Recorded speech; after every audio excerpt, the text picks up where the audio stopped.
I saw this really interesting video by Reading is a Skill, and the title is These 9 Books Are Why I No Longer Identify as Non-Binary. And the reason I clicked on the video is because of the thumbnail, and the thumbnail is just a picture of the speaker, the YouTuber.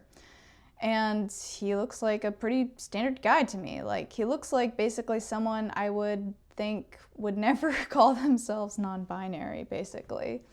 And so that kind of contrast was interesting, so I clicked on it. And his video is really interesting. He talked about books that made him realize that he didn't identify with the term non-binary. He says he has autism and ADHD, and that he does say that him being neurodivergent, he believes, plays a role in part of why he doesn't relate to the expectations of being male. And basically,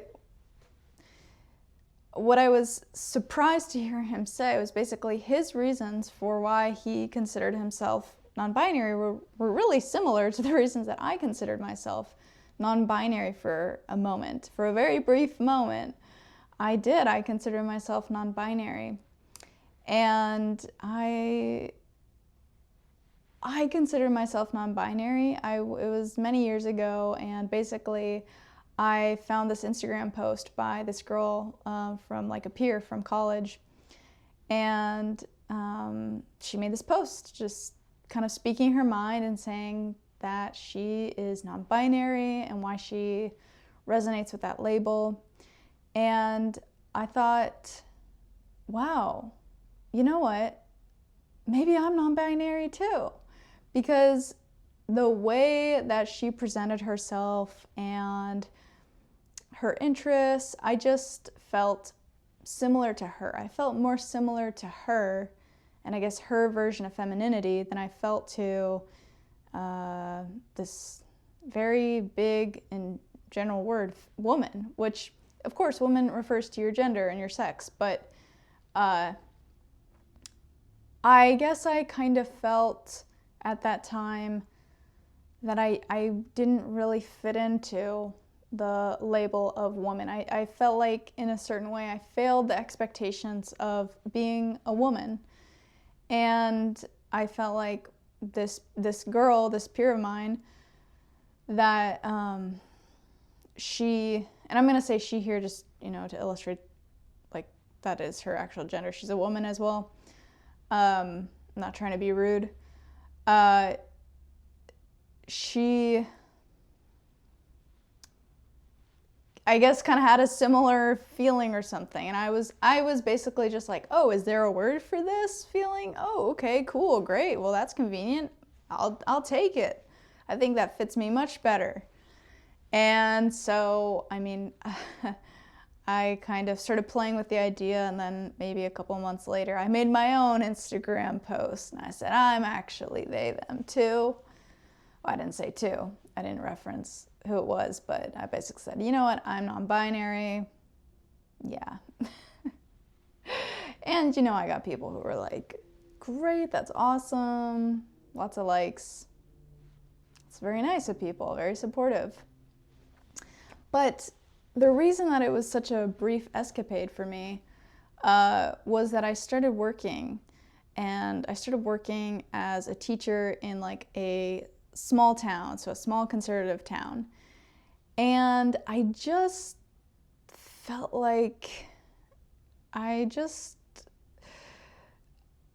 couldn't really bring myself to like enforce like these pronouns and, make it this thing, like, you must call me, you must use they, them, or, I kind of feel like if I, even with my, I guess, colleagues, my coworkers, I didn't really feel the need to make them use it too. And I just kind of felt like if I tried to enforce it in any way, like the they, them thing, it just kind of felt really petty, because it was like, almost like demanding everybody do this certain thing that wasn't really necessary. And because at its core, I was really just trying to say, like, I am a different kind of woman. And it's interesting because it brings up this sentiment of not like other girls. And I think that there's an element of that at play, but I don't think it has to just be the kind of, I guess, patronizing way it's used. I mean, I really felt like I was different, and I really felt like I don't meet all the expectations of a woman, and the expectations of, you know, a woman, you know, it is a certain kind of performance, like it is a certain kind of look, you know. I typically don't wear makeup. You know, some people might think that I'm failing womanhood because I don't wear makeup. And to me, it just, you know, it's like, it's not because it's not because I don't like makeup or don't think it's cool, but I don't think I can really keep it up. Like, and I feel like I can still look nice without needing to rely on it. I also personally didn't want to feel reliant on it. That was something I noticed with girls, is like once they started wearing makeup, they basically felt like I always have to wear this. And I just was like, man, you know what?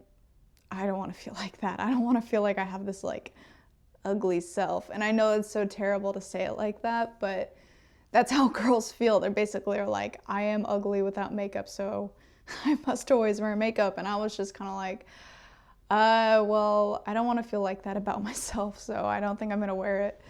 So that way, there's never like a reveal of like, oh, wow, that's what you look like without makeup. It's like, you already know what I look like all the time.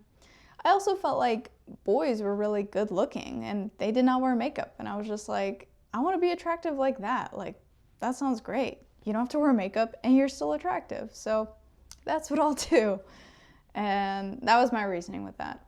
But anyways, that's a bit of a tangent. What I'm trying to say is that I felt like I failed the expectations of women, which, like I'm saying, it has to do with appearance.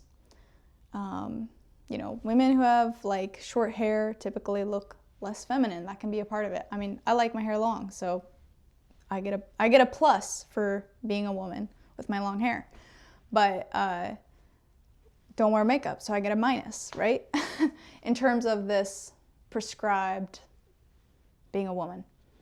But then there's like attitudes about how you are a woman, which is, okay, you are compliant, you are agreeable.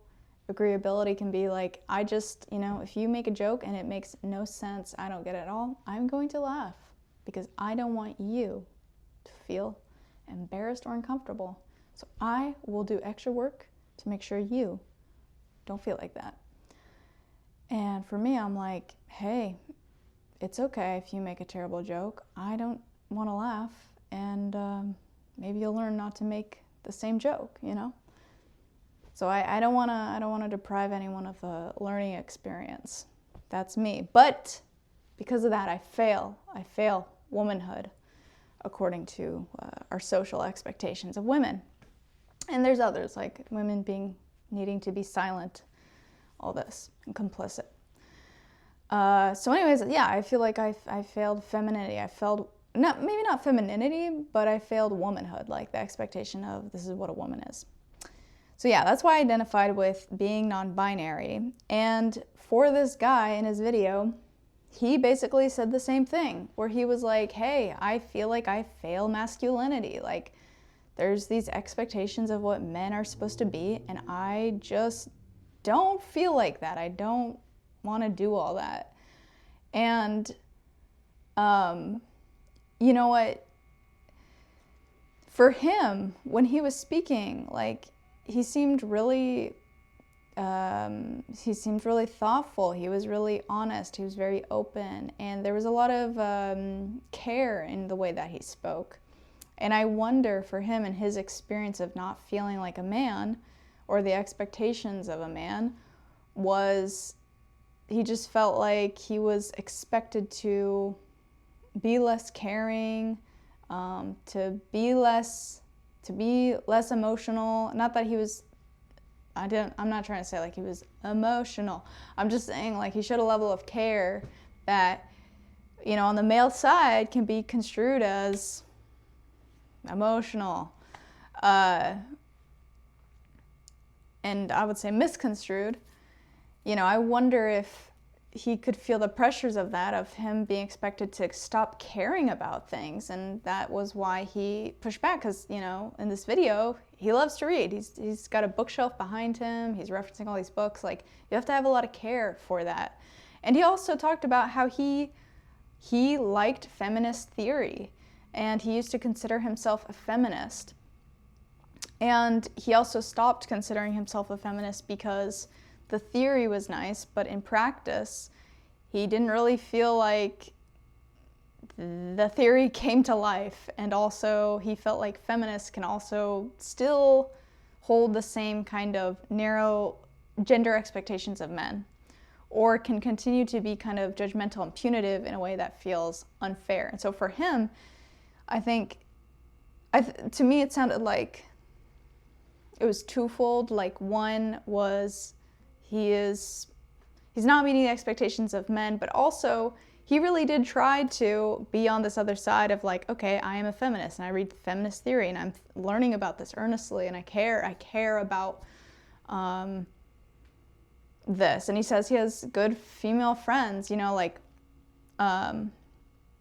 so for him to not use the label isn't about he doesn't support the theory or he doesn't believe in women's rights or something like this, but he's saying in practice, like, he just didn't feel like he was being respected, just like human to human. And that's actually really sad. That is just really, really sad.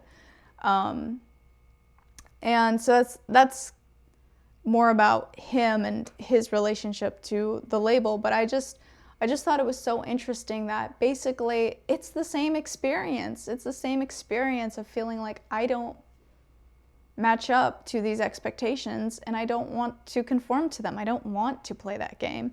And so what happens is I feel like the term non-binary, and maybe this can be said about some of the gay or queer spaces, is, they're almost like the alternative. Like, oh, you don't feel like that? Well, here, join the alternative. Or like, you might actually be the alternative. And what I don't like about it is it's almost like another binary. It's like, oh, well, if you're not in the normie society, you're actually in the queer society. Or, like, I think the failure is like the lack of imagination. It's like, we think, oh, I'm not meeting this expectation, so therefore I must be this other thing. And oh, here's an alternative, and I resonate with the idea of it. Okay, maybe I'm that thing. Because we all want to belong. Belonging is so essential to a sense of safety and a sense of a group and cohesion. That's really important to us. So if you feel like you're failing at something that's just so basic, like, I am a woman. Like, there's no other thing. Like, I can't not be a woman. You might say, oh no, you could say that you're a man, but no, the truth is my sex will always be female. Like, I can't perform femininity wrong, or not femininity, but I can't perform womanhood wrong because I am a woman. I will always be a woman. And I think the real struggle that we face is that we think, oh, I didn't fall into this kind of narrow box of what other people consider woman. Maybe I'm not a woman. And I think it's toxic because it's like, no, you are still that thing. You actually have every right to be that thing. You don't have to like say you are not what you are. Like, you could apply the same kind of idea to nationality. It's like, okay, I'm American. And I might say like, oh, I don't really feel like an American. Like, oh, I don't just love watching football games all the time and whatever. I don't do all the typical American activities. So am I not a real American? And it's like, well, where is your nationality? Let's look at your passport. Let's look at your citizenship. My citizenship is American. Turns out that's all that I need in order to be an American. You know, when you go, I mean, yeah. I think if you do try to get like, if you do try to immigrate and, you know, get citizenship, I think you definitely have to like, I mean, I know you have to like memorize the Pledge of Allegiance and you have to take like an America test or something. So I think you do actually have to perform Loving America to become a citizen. But as someone who just, that's my citizenship, it's like, I don't have to perform it, you know, it's like, I just am it, you know? So it's the same with your gender. It's like, you don't have to perform it in any way. Like, and if people are like, oh, you must not actually be a man, and it's like, I can show you my birth certificate. I know you can sense what my gender is, you know, like,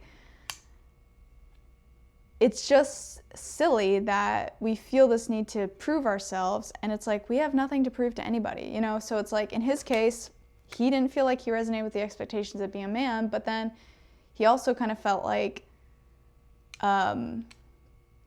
he didn't really belong in this other group as well, or this other group didn't capture, or I think maybe he realized that the definition of a man isn't as limited as he thought it was, and that there actually are a lot of parts of it that he does resonate with, but he kind of maybe personally had this more narrow view of it because of his negative association with it. And I think that's true with like being a woman. Like, I had this negative association with being a woman because I kind of felt like growing up as a girl, I was like, wait, so like, you know, it's like women who are the women you think of as like being the most desirable women, right? Like the women who are performing womanhood the best, right? You think of like a model, you think of like a lingerie model and a man who's like really into her. I mean, that's one side of it. So she has this like sex appeal. And then you might also think that she's a really good wife or something, you know, depending on who you are. I just thought both of those, I just thought the model side, I was like, that is stupid. I don't aspire to that. And it seems lame. And it's not because I didn't know that women could get jobs, and, you know, it's not like I didn't believe that. Like, the truth is, you know, I had plenty of examples of women around me who were professionals and all that. But I kind of felt like that was the most like highest praised version of a woman that I saw. Like, the highest praised version is like a pop star, meaning she's getting the most attention and accolades. So it's almost like I just had like a lack of imagination to see like, oh, someone who was a woman who was enjoying her life, enjoying her lifestyle. And I think, you know, for me, why did I resonate with my college peer who said she was non-binary?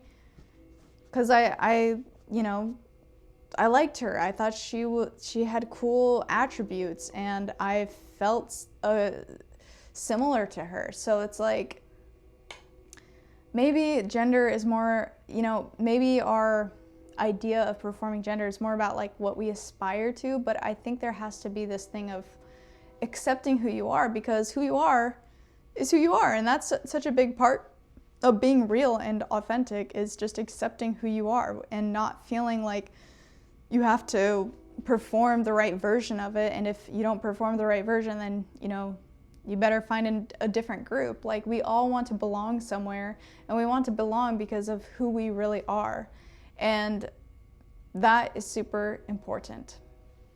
All right, I hope you enjoyed this video, and I'll talk to you on the next one. Please like, comment, and subscribe. I would love to hear your thoughts.